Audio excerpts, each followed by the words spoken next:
Okay, one more, please. Please, go ahead. Thank you, Mr. President. You may have seen how Sweden has responded to the pandemic. The schools are open, bars and restaurants are open. Sweden's different. Do you regret not following that approach? Is that approach working? I think we could have followed that approach. And if we did follow that approach, I think we might have 2 million people dead. And Sweden is having a lot of difficulty. Look, I'm very friendly with the leadership in Sweden. They took a different approach. They're a very disciplined country to start off with, but they did take a different. Other places tried it. UK tried it. The herd approach, okay? Herd. And they tried it. And you saw what happened in UK. It set them back a lot of time. It's been, they're having a tough time. Other countries have tried it. And Sweden is suffering greatly. I mean, Sweden's suffering greatly. If we did the herd, if we went with the herd, as they say, we would have had potentially, you see the charts. Nobody knows. Nobody will ever know, fortunately, because we're going to be substantially less than the minimum. I certainly hope, unless something happens that would be tragic. So they had a minimum number. If one of the reasons we're so far below that number is because nobody thought the American people could be so disciplined. Nobody thought it was possible.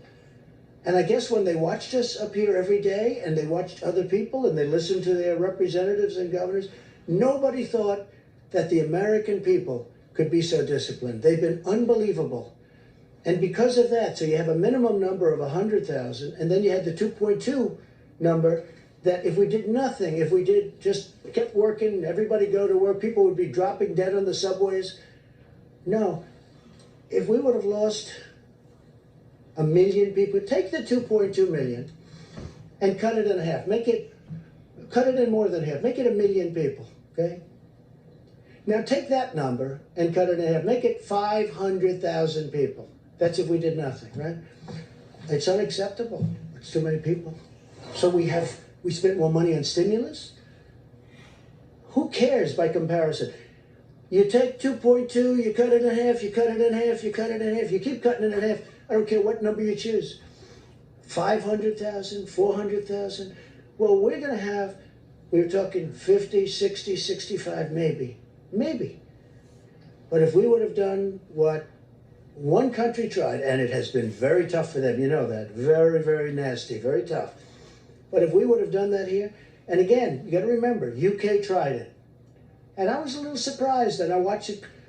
They were going about, 2 weeks, and they said, we got to stop, because they were going to have a whole country infected. So, with all of that being said, we got to get back to work. We got to get our country open. But we could have lost 2 million people. We could have lost 1 million people. We could have lost 500,000 people. If we would have lost 500,000 people, now I'll say this also, from the standpoint of being president and vice president, and we're up there and we're doing that herd and we're going to bullet through it. Do you honestly think people like Jim and yourself and other people Jeff would have put up with it? As people are dying all over, they would have said, this man is crazy. Because the numbers, Tony, at a minimum, would have been many, many times greater than the numbers we're talking about. So I'm very honored by our decisions, all of us.